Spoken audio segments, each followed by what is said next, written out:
And Amy, a good piece by, he made this important observation, which really deserves more development, about what China is doing to try to make a play to supplant America as the world superpower. To take down our country. Aligning with Russia, offering economic inducements to countries in Europe and Asia to consider breaking ranks with Washington. Obviously, what they've done is they've insinuated themselves in America. That was being undone by the Trump administration, things like their Confucius Institutes and the like. But he writes something else. What Beijing is offering is a deceptively compelling vision of the world, a free market for unfree people. A free market for unfree people, in which prosperity and individual freedom are no longer need to be inextricably intertwined. We give you prosperity in exchange for freedom. Protection and prosperity in exchange for freedom. That is an old Marxist canard. This is the historical materialism that defined Karl Marx's philosophy. But it's been repackaged and represented, and in an era of COVID, it's, enjoying renewed popularity, it would seem, at least in many urban centers and they're attached to suburban areas around the country. COVID fear, opening up the prospect of free market for unfree people, not just in Beijing. For more on this, we're pleased to be joined by G.Patrick Lynch. She's a senior fellow at the Liberty Fund. Pat Lynch, thanks for joining us. Appreciate it. Dan and Amy, thank you for having me. Declaration of Independence from COVID Fear is your piece at lawliberty.org. I know you reference in your piece, you go through it in some detail, the great Barrington Declaration, which we've spoken about a lot on this show, that has, tens of thousands of signatories from medical health professionals to regular old Joes like me. But to talk more globally, and include the Great Barrington Declaration if you'd like, talk more globally about COVID fear and the implications. Am I overstating the case when I raise the prospect of Beijing, what Beijing is offering? Well, I don't know that you're overstating the case with regards to some of the alternatives that are out there and some of the alternatives in the way they would affect the political, social, and economic order in the West. The piece that I wrote referenced the Great Barrington Declaration as a way to try to start a policy discussion. My concern, apropos of your reference to China, is that the policies that are being crafted right now with regards to COVID are not subject to public policy discussion. We the governed are no longer part of the discussion. We are not allowed to present alternatives. We're not allowed to talk about the trade-offs that our current policies are forcing us to accept. We're not allowed to discuss alternatives, and we're not allowed to do those things when we know a heck of a lot more about the virus. We know a heck of a lot more about treating it, and we know what the consequences and the costs are. And I try to outline some of those trade-offs and some of those costs, not just tangible, but also theoretical and philosophical in my piece. And so talk about some of the trade-offs that we're not properly discussing. We tried to talk about them here, but your perspective on the trade-offs before us, because they don't seem to be obvious to many millions of Americans think that they can select certain options without consequence. Well, I think it references back to your previous discussion regarding elite opinion, that elites have been that the elite opinion has been accepted without any thought about the effects that it has on hundreds of millions of other Americans. So there are health costs, and as I referenced in the piece, heart attack death rates have doubled. There are practical costs with regards to cancer screenings that are being foregone. There are practical costs with regards to educational years lost. There are practical costs for mental health. There are practical costs for friendship and everyday life. The idea that Thanksgiving is now nothing but a threat to your health, rather than an opportunity to share friendship and time with family, or even the basic idea that governance is a collaborative effort between those who are governed and those who govern us, not a command and control system, has now been thrown out because of fear of a disease that's a legitimate disease and something we have to be concerned about, but something that we have to address in a very, very different manner to protect those most at risk and allow those who are less at risk to make reasonable choices about relative risk and move forward with their lives. Yeah, if you're 20 and younger, your survival rate is 99.99%. 100%. What we should be doing is protecting the old and the vulnerable, and then the rest of us should be living our lives. But the question I wanted to ask you is, how do we undo this? I mean, the fear, the distancing, these masks. I'm afraid that these 3 and 4-year-old kids that are walking around Chicago, they're going to think that that's how you have to live your life in decades to come. Well, I'll tell you, my daughter's school was arbitrarily closed by our mayor here in Indianapolis on Thursday for no tangible scientific reason. I think that it's very obvious that the schools, at least the elementary and middle schools, the high schools, I think you can make a case perhaps for a blended model. But universities, many of them closed arbitrarily and quickly without any consideration of the risks that the students themselves face. And these young people are suffering real costs. I mean, they can't go out and get jobs. They can't lead their normal lives. They're losing educational years. And as you said, the risk to them is, at least as far as we know, is very, very low. And, we accept risk in all aspects and all walks of life. And I referenced this in my piece that, we make trade-offs with regards to risk. And if you decide to try to mitigate a risk on one dimension, you're going to increase risk on other dimensions. And so if you tell young people or people in general who are much less likely to be sick from this thing that they have to stay at home and they have to homeschool their kids and they have to potentially lose their jobs and paychecks, that has all sorts of safety consequences for those people that policymakers are simply not considering right now. It seems to me that half the country is happily skipping down the road to serfdom. And it's not just fear-addled. It's because they're fear-addled. It's also because they have gleefully accepted being lorded over by politicians to the point that no bad behavior by a politician is to be reckoned with. And I point yesterday to the Fox News affiliate out in L.A. reporting on Gavin Newsom and a bunch of California Medical Association people at the French Laundry having a heroic dinner where I'm sure they were game planning on how to save California grandmas and grandpas. We don't need a Thanksgiving. We just have to. We should be fortunate and express gratitude, give thanks for their giving. That's enough. And it's the same thing everywhere. Thanksgiving meals are being shut down and regulations are being imposed in terms of how you live in your home. And frankly, with the quiet acquiescence of wide swaths of the population. So let me just up your Hayek reference with another one. I guess my piece is the protection of the Constitution of Liberty in response to your road to serfdom. Yes, reference. nicely done. She just checkmated me with as a Hayek checkmate. One upper. Well, you got to play a drinking Hayek game. Yeah, there you go. Stop later and in reference the use of knowledge in society.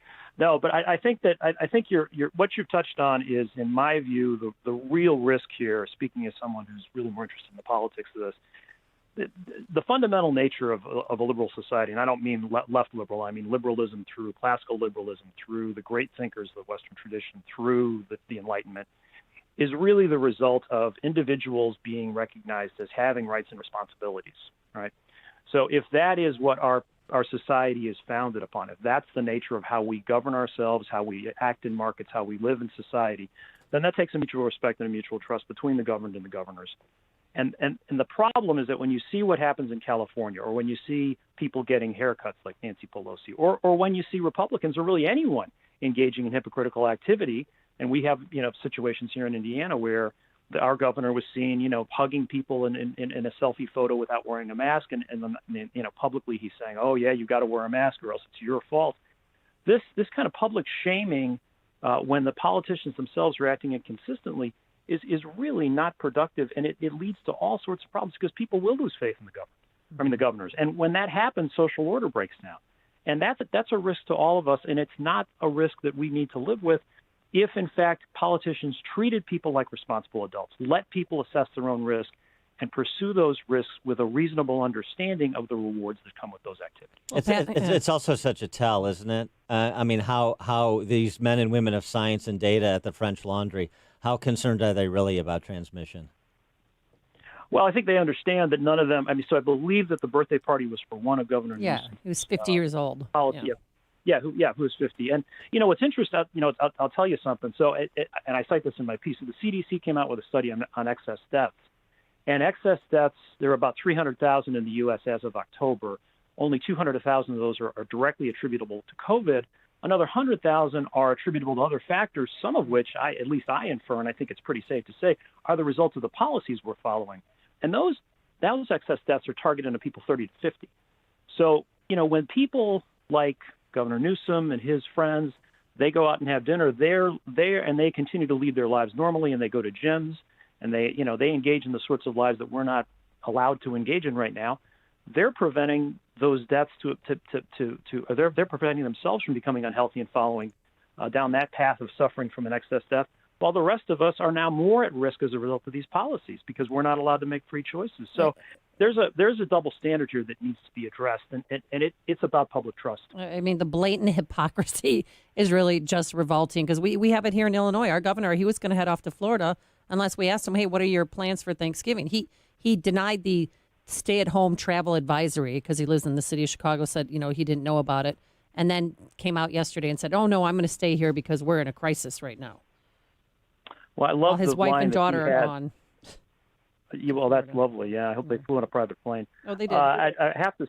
That's good. Good for them. I got to say, he had a quote yesterday or the other day where he said he was referring to the new tier that you guys were suffering through. He said, "This is not a stay-at-home order, but the best way for us to avoid a stay-at-home order is to stay at home."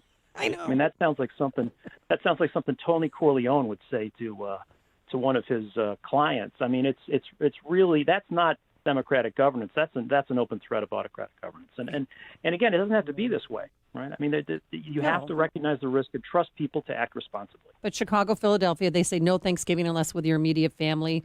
New Jersey, no singing, no shouting. Pennsylvania, you have to wear a mask inside your house. But the CDC, I don't know if you saw this, no singing, but they want you to bring your own utensils. So if you do go to, say, your sister's house or somebody else's house, bring your own fork, knife, and spoon. How ridiculous is that? I think this gets back to this notion of what people, first of all, what they know and do not know. And so when risk becomes the driving force behind all policy, when we become driven completely by the precautionary principle, that never ends well because we become less resilient, we become less wealthy, we become less healthy, and also it breaks down society. So if I don't trust you to wash the utensils or the dishes, I mean, what does that say about my view of you? But also, what does it say about the way we understand the science? Because on the one hand, you're being told, well, you should wear a mask because this is an airborne disease, but it's also a disease that can be passed through touching, and there's a lot of uncertainty about this disease that is still being unraveled, and we shouldn't act as if these blanket statements are the way to go when we still don't have a complete grasp about how it's spread. We have good ideas about that, and we should probably follow some reasonable precautions. There ought not to be 80,000 people at Soldier Field. There ought not to be 70,000 here at Lucas Oil to watch the NFL, and I think that's a reasonable precaution. But the idea that you bring your own utensils to Thanksgiving, I mean, that's great. Why don't you just wear a mask and a bubble, like the boy in the bubble? I've got a tie-back suit I'm going to put on. The problem with that order, obviously, is it's wildly reckless. There's no reason to have a fork and a spoon when a spork will do. So it's just wasteful. And on Thanksgiving, well, you could just use your hands too. That'd be a lot easier as well. That's quite. Yeah, you could do with rubber gloves. Yeah, that would be very reasonable. And as far as mask wearing indoors, and that's how's that going to be enforced? Seriously, it's not. I know. I mean that. Well, of course it's not. Yeah. Well, until they come knocking at your door. Yeah, I mean the question is, I agree to the dismissive attitude towards enforcement, but at some point, if this goes on long enough, they may make an example of somebody. And then the real problem is when enforcement doesn't, in fact, occur. It's the same thing with businesses they're shuttering. The real problem is when somebody rats out somebody their next door neighbor in this lives of others culture they're promoting. And then somebody shows up to, I don't know, ask you to put your mask on because your neighbor's concerned that you're going to spread the virus in the neighborhood or, some other safetyist nonsense. Well, and this takes me back to this trade-offs question. So on the one hand, this is a serious disease that certainly affects certain people and we have to take seriously. Does it merit the breakdown of trust between neighbors? Is it worth it for your neighbor to start snitching on you? Is it worth it? Is your neighbor at that much risk if you're engaging in certain activities? And is it worth the social costs that we're going to have to rebuild after this is all over? which is not to say, I'm in public. When I'm in public places, I wear a mask. When I'm in my workplace, we're required to wear a mask. I wear a mask. Those are the rules, and I think those are reasonable rules. And I don't want to make any of my colleagues sick. If I've got this thing, I've got some older colleagues, I don't want to be responsible for that. But the idea that neighbors are going to start snitching on each other, that kids have to be pulled out of schools, that individuals engage in activities that are borderline ludicrous, that has consequences that aren't just government. They're broader and deeper than that, and they will affect us for years to come in adverse ways. Oh, well, I was underground man long before it became fashionable, so I say everybody join the alienation from society. And there, I just came right back over the top with your Hayek reference with Dostoevsky, and you didn't see it coming.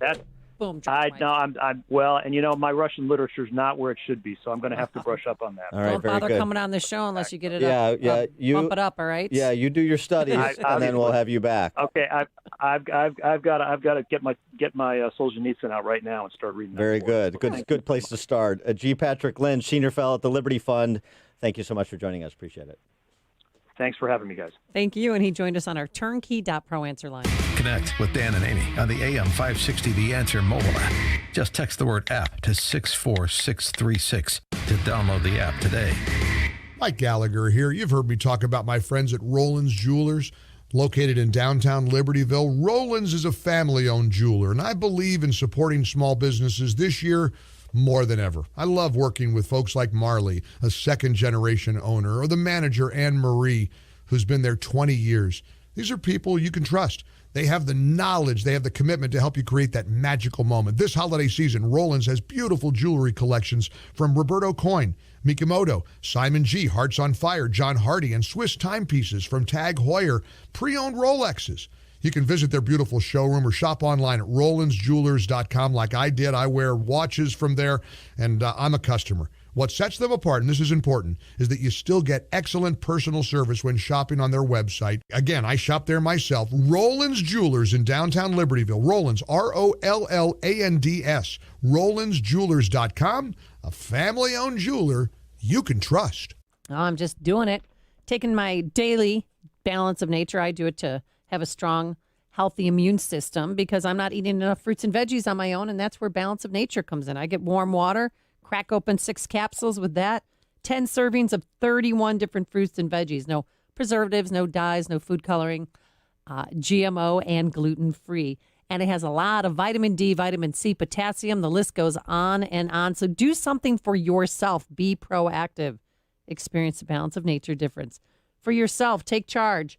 Here's the deal. Free shipping and 35% off any new preferred order of fruits and veggies. So start your journey to better health today. Call 800-246-8751. That's 800-246-8751. Use discount code Chicago or online to balanceofnature.com. Discount code Chicago. If you owe back taxes, there's a lot you need to know, starting with rule number 1. Don't mess with the IRS. They are cracking down this year by sending out